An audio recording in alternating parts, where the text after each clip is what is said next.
You don't suddenly stop believing, you just stop having the energy to keep believing the same way. Hi, friend. This is Glory and Grit, where faith meets real life. Welcome back, or if you are new to the podcast, welcome in. May I point out that you might want to start with the first few episodes where we talk about the heart behind Glory and Grit. I'm your host, Stephanie, and you know what? I'm really glad you're here. Are you ready for this week's journey?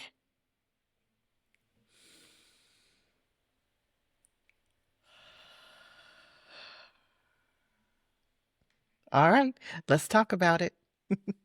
So, last episode, we talked about what it feels like when God stretches you, when things feel uncomfortable, when there's a lot of pressure and tension, when you know that you're growing. But nobody really talks about what happens when the stretching doesn't stop. When it's not just a moment anymore, it's a whole season. And instead of feeling stronger, you're just feeling kind of worn down. And you're not walking away, but you're you're quietly wondering, how much longer can you keep going? How much more of this can you take? That space right there? That's where we are today. We hear a lot about growth, but we don't always hear as much about how exhausting it can be. And at the beginning, there's clarity, you've got a purpose and you feel strong about it, you're being obedient, so it feels like you're doing something meaningful. But over time, it kind of gets to be repetitive.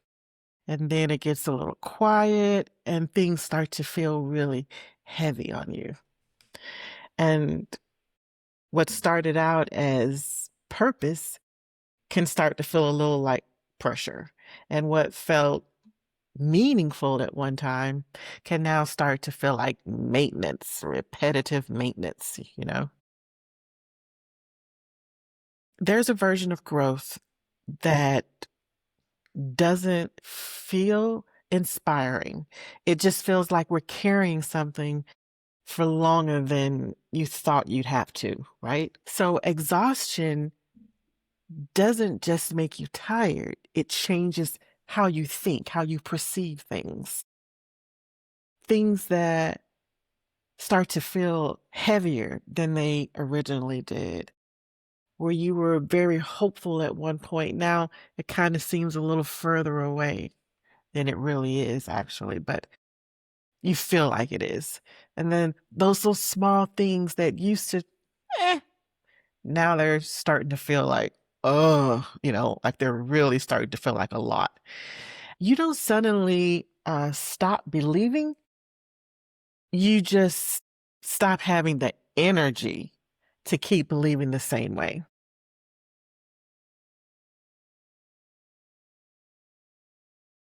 And that's a hard place to admit because nothing is wrong technically. So it's not a crisis, it's an erosion. I remember seasons where I was put in a position that I honestly felt was bigger than myself, way bigger than me. And the most recent one is when I was asked to serve as mission nurse. And no, I'm not a nurse. um, and just a point of thought, that's called a mission medical coordinator when you're not actually a nurse. Um, from the very beginning, this was something that felt very scary for me. And when I was asked, I thought, I'm willing to serve. I'm willing to do what the Lord has asked me to do. But then when we got to Ghana and I actually started, I was just a wreck. I did not want to do it. If I'm going to be honest here, I did not want to do it. I wanted to pack my little bags and go back home. There were many a tears shed, and not for hating it, but because it was outside of my comfort zone. It was not what I had asked to do. It's what had been asked of me.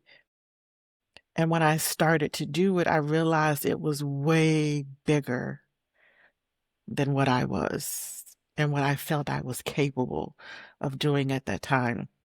We're talking about people getting sick. They're handling emergencies. And I mean, this is where things can really go wrong because being sick here in the States, uh, it, it's a different kind of thing being sick over there than being sick here. There are different uh, types of um, medical situations that this could create. A simple sickness over there could create a different type of circumstances.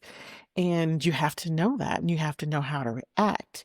And I just remember like the first few months we were there, got sent to, mind you, now we don't even know where we are in the first place there, but then we got sent to um, an area that was 2 hours away from where we were. So we didn't even know that location. Now we're going 2 hours away to another location to go to a hospital to check on one of our missionaries. And then, mind you, while I'm at the hospital with him, I'm still having to take calls on the other missionaries and their health. And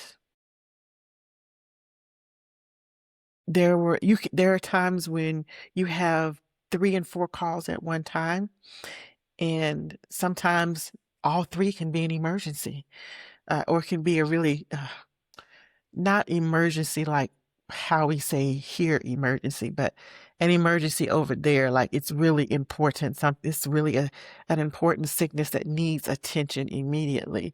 There are no ambulances over there, where we were, and so um, sometimes I would have 3 calls going on at one time. Sometimes I'd be talking on the phone through one emergency, where there could be a broken foot possibility, and then texting another one on a different emergency, putting another one on hold for a different emergency, all at the same time. And so it was a lot of having to keep up with what was happening in the immediate uh, timing.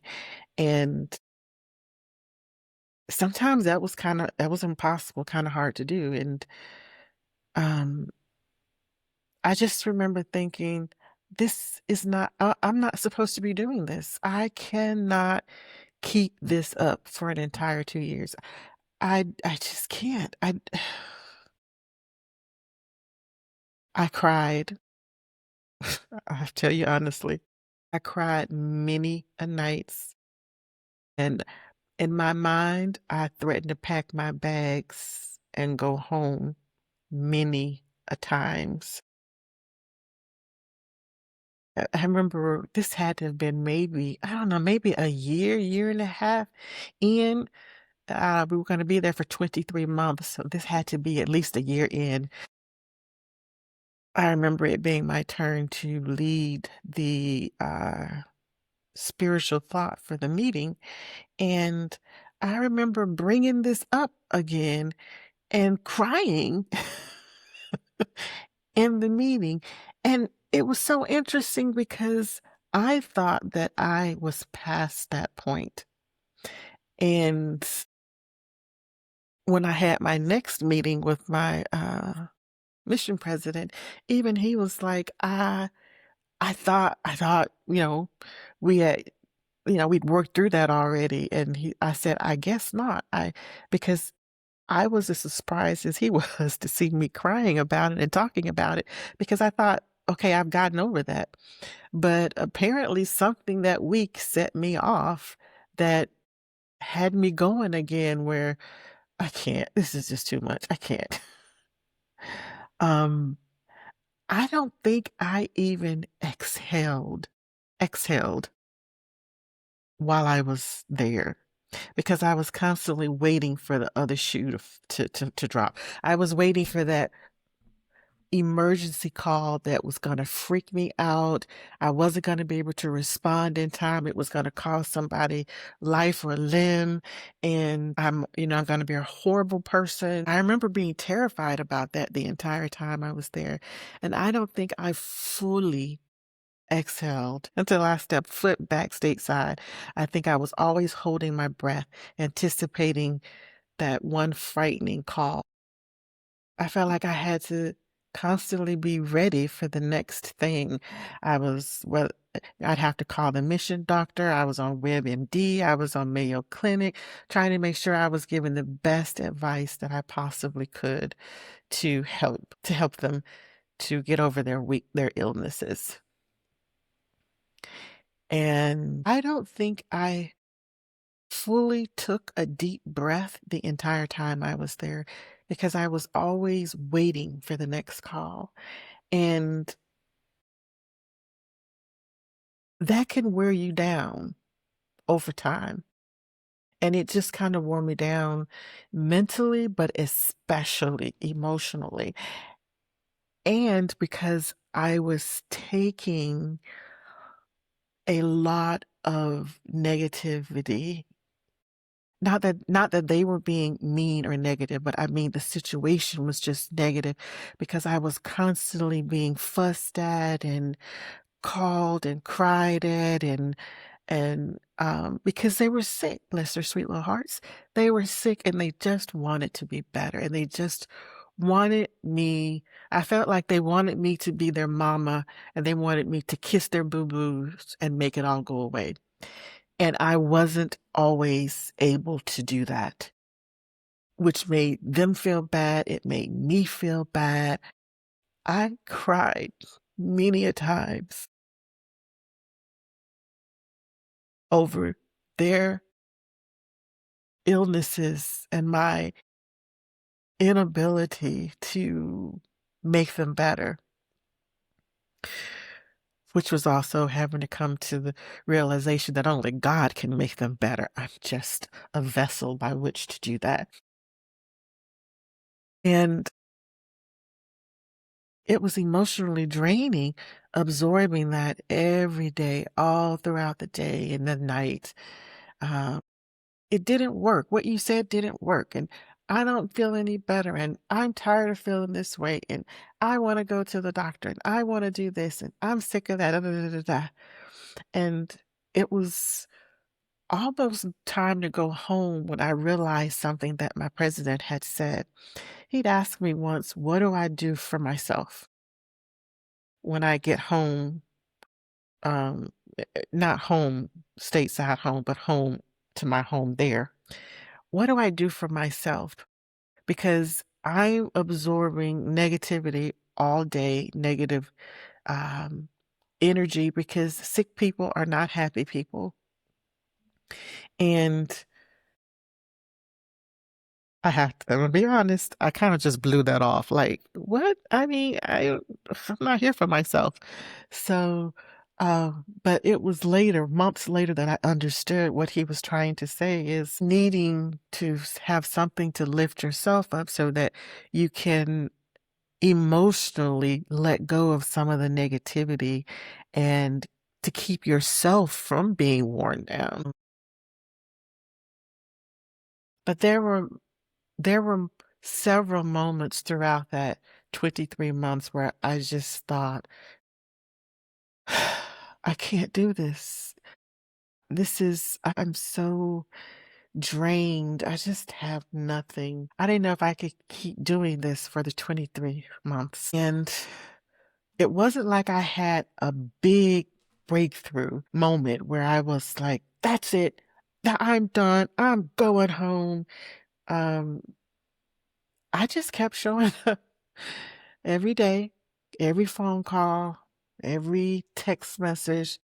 I just kept showing up. And it didn't matter if I felt completely drained, I still showed up. And mind you, sometimes I was having the same illnesses they were while they were. So I showed up drained and sick sometimes. And I just kept doing it.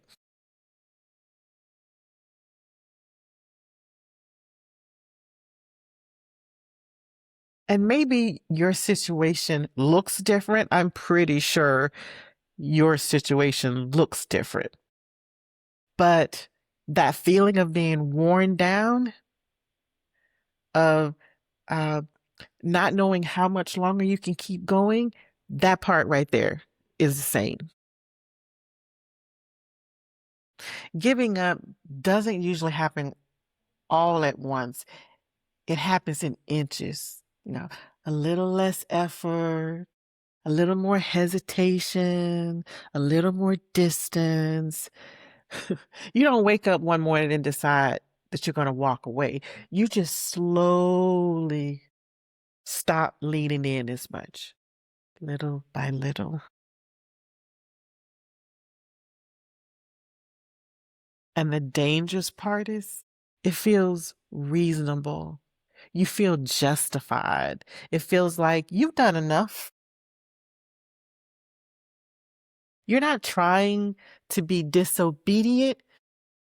You're just trying to reach some breathing space, right? Just room to breathe. At some point, a thought shows up in your mind.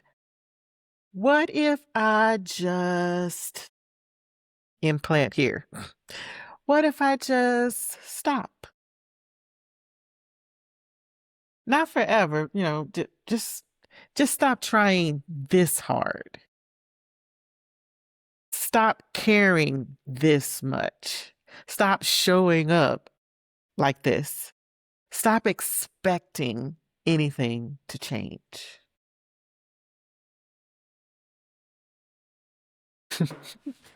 And it's not rebellion.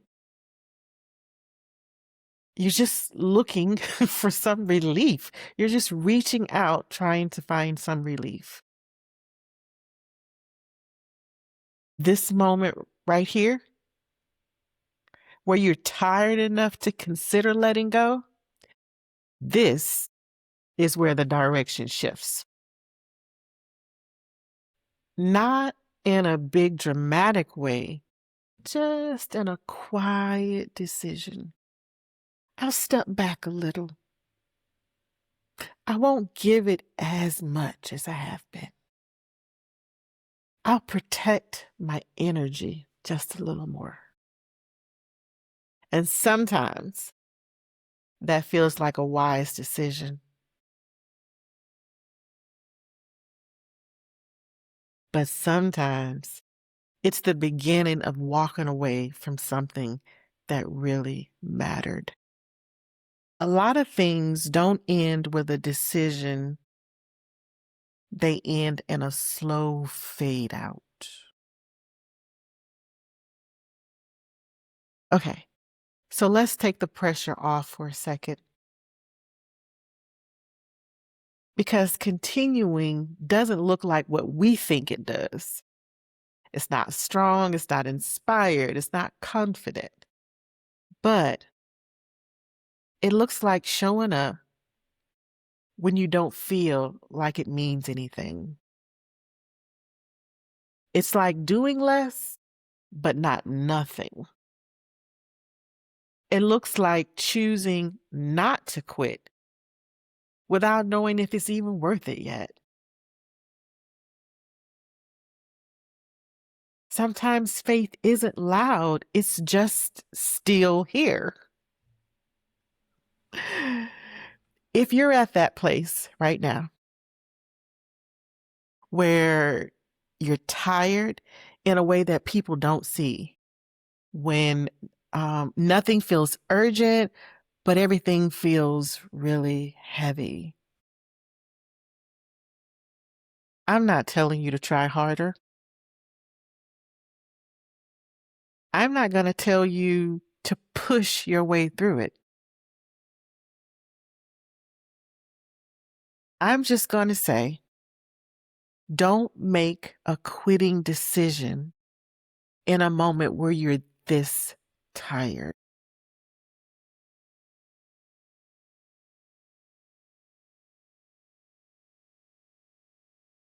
Rest, breathe, pull back if you need to, but don't walk away. Mike Thumper, you don't have to know if it's worth it yet. You just have to not walk away while you're too tired to see it clearly.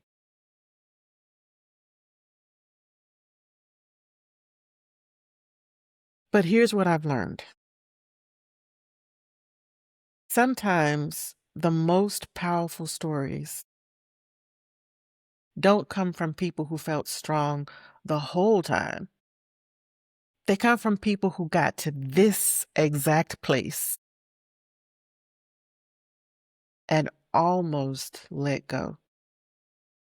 And sometimes you don't even realize what it meant that you stayed until you hear what came out of it. So if that is where you are today, I just want to slow down long enough to say this clearly. You are not failing because you feel tired.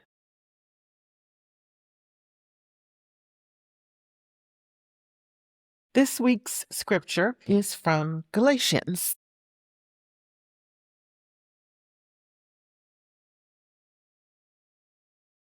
We are in Galatians 6:9. And let us not be weary in well-doing, for in due season we shall reap if we faint not. I'm your host, Stephanie, and I'm really glad you are here with me today. If this episode brought you a little hope, then please feel free to share this episode with someone you know who could be experiencing the same thing or need a little pick-me-up for the day. And also feel free to share the reflection guides for this episode. And while you're sharing those, why don't you go ahead and share a little prayer with them as well. Remember, glory doesn't come without grit. See you next week. Bye.